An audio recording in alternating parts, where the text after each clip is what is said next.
Kemeriahan hajatan 5 tahunan secara tidak langsung turut menggerakkan perekonomian lebih masif dari biasanya. Dan masa pemilu identik dengan perputaran uang yang lebih besar daripada biasanya. Dalam jangka pendek, sejumlah indikator pertumbuhan ekonomi meningkat sepanjang masa pemilu. Dan dampak positif temporer ini diharapkan dapat mendorong kemajuan ekonomi yang merata dalam jangka panjang. Dan untuk membahasnya sudah bersama kami melalui sambungan virtual Tauhid Ahmad, ekonom senior Indef. Selamat pagi Mas Tauhid. Selamat pagi, apa kabar? Sehat, Mbak? Sehat Mas Tauhid. Ya, kita tinggal menghitung mundur hari pencoblosan karena akan segera tiba ya Mas Tauhid. Ini tepatnya pada Rabu Ya. 14 Februari 2024. Berapa jumlah nominal konsumsi dari belanja yang dikeluarkan dari kegiatan politik selama 2024?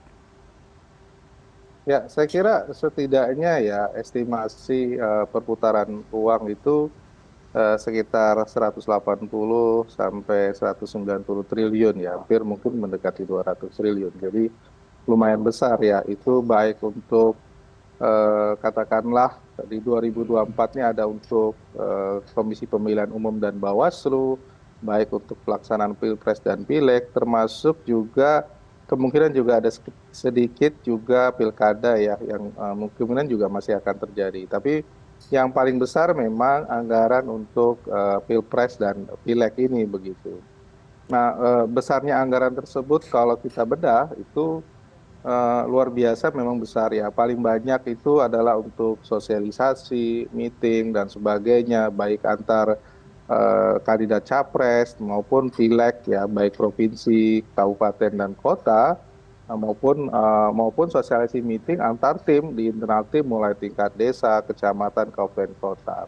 Yang kedua, besaran terbesar adalah di operasional ya, untuk logistik, untuk transportasi, konsumsi, dan sebagainya, termasuk hotel, restoran, dan sebagainya. Itu ada di situ semua begitu. Jadi urutannya adalah nomor dua.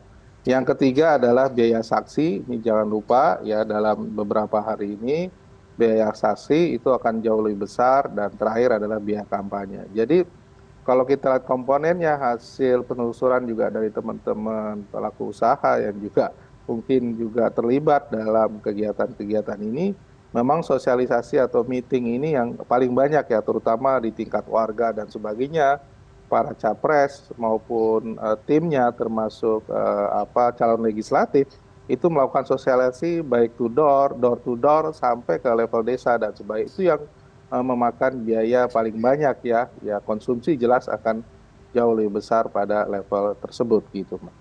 Baik Mas Tauhid, ini saya cukup terkejut ya, 190 triliun rupiah atau bisa dibilang angka yang cukup besar. Kalau misalnya kita bangun IKN aja 560 T begitu ya. Nah, kalau kita bedah lebih lanjut, jumlah uang yang dikeluarkan oleh pemerintah dan juga total putaran uang selama satu putaran pemilu itu berapa Mas Tauhid? Ya, kalau dari pemerintah ya, itu kan cuma anggaran untuk KPU-nya itu sekitar 86 triliun ya. Jauh lebih besar dibandingkan 2024 ya, itu sekitar 26 triliun. Jadi naiknya ya sekitar 231% dibandingkan 5 tahun lalu. Sementara untuk Pilpres dan Pilegnya sendiri 65 triliun, atau naik lebih besar 33%. Nah, yang lainnya adalah tadi ya, ada anggaran yang dikeluarkan oleh masing-masing katakanlah calon ya. Ada yang perputaran calon kepala daerah, misalnya data kami dari teman-teman teman-teman Apindo, itu perputaran calon kepala daerah itu setidaknya diestimasi bisa 31,7, cawapres 3 triliun, legislatif yang jauh lebih besar nih, 61,5. Nah, ini didasari oleh asumsi dari masing-masing calon ya, mengeluarkan dana sendiri ya untuk sosialisasi dan sebagainya ke masyarakat dalam rangka menjaring voter. Nah, itu juga cukup besar. Jadi ada dari anggaran pemerintah maupun dari masing-masing calon legislatif maupun calon presiden itu sendiri begitu, Mbak. Baik Mas Tauhid, jika ada putaran kedua, berapa perputaran dana yang akan berlanjut? Ya, saya kira kalau kita lihat, kalau kita lihat memang ya, biaya calon presiden ini putarannya lebih kecil ya dibandingkan legislatif. Karena kalau legislatif yang nyalon banyak begitu, misalnya satu partai aja bisa lebih dari 10 bahkan ada yang 15 begitu. Bayangkan kalau setiap partai masing-masing 15, otomatis pengeluarannya lebih besar. Nah, memang kalau putaran dua yang rame hanya calon presiden begitu ya. Setidaknya kalau calon presiden estimasi perputaran uang ya satu putaran 3 sampai 4 triliun, jadi lebih kecil begitu ya. Dan kalau dua kali ya dihitung saja, misalnya bisa lebih dari 3 atau 4 triliun begitu di putaran kedua. Karena yang calon legislatifnya sudah selesai gitu ya. Legislatif itu lebih besar karena yang masif di masyarakat adalah lebih banyak mengenalkan diri pribadi ketimbang presiden itu sendiri begitu ya. Kan kelihatan kalau yang rame-rame justru di presiden, tapi yang legislatif yang dari rumah ke rumah yang tidak kelihatan. Nah, ini yang saya kira putaran uangnya memang ya bisa lebih besar di putaran kedua timbang putaran pertama. Apalagi kalau misalnya suaranya ya apa katakanlah tidak terlalu berbeda jauh begitu.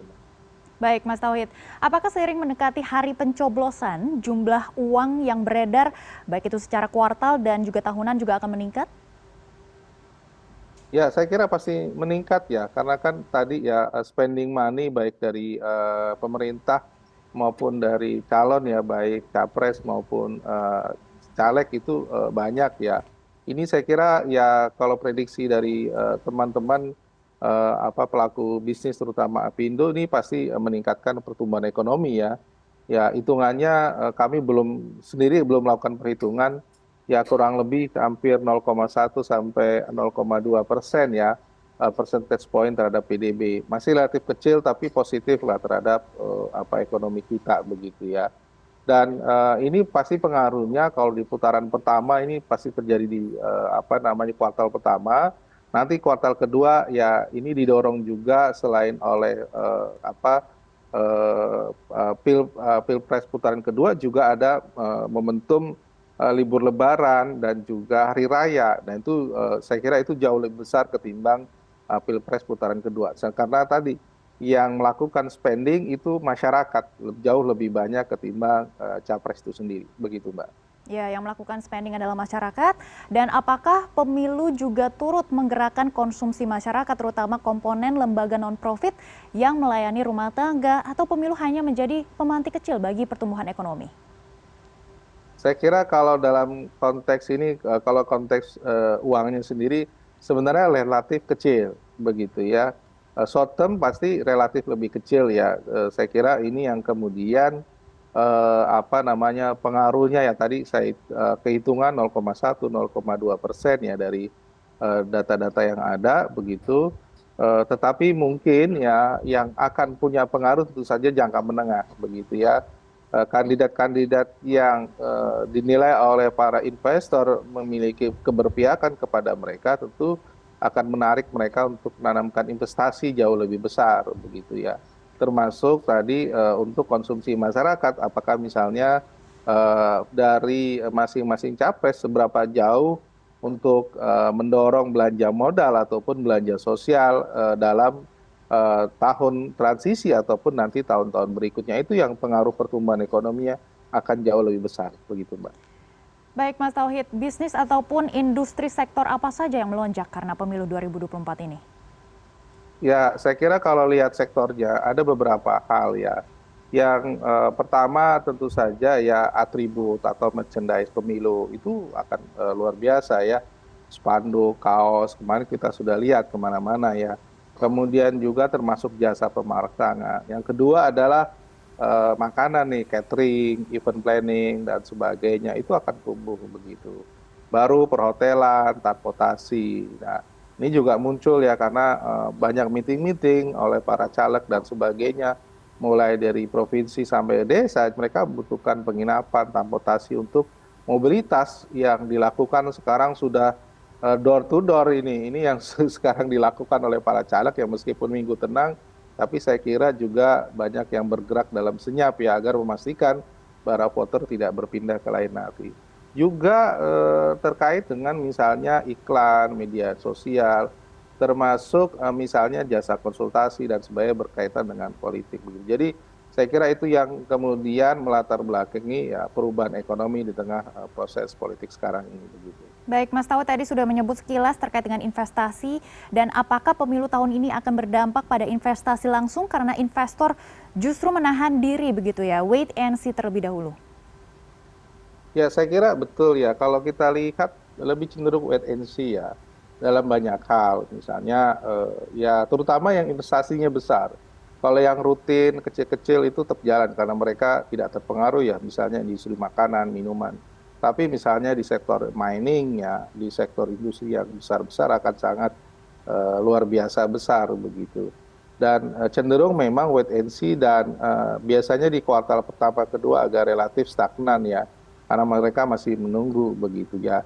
Ini juga terkilat terkait dengan soal bagaimana mereka menunggu kepastian kebijakan ekonomi dan resikonya yang akan ditanggung ketika pada masa kampanye tentu mereka misalnya ada satu yang menolak IKN, kemudian ada yang meneruskan dan satu mempertimbangkan misalnya itu sangat berpengaruh terhadap kepastian mereka berinvestasi misalnya di lokasi IKN termasuk soal hilirisasi dan sebagainya. Saya kira itu yang dilakukan terutama para pelaku investor besar ya. Kalau yang menengah ke bawah saya kira masih tetap jalan gitu.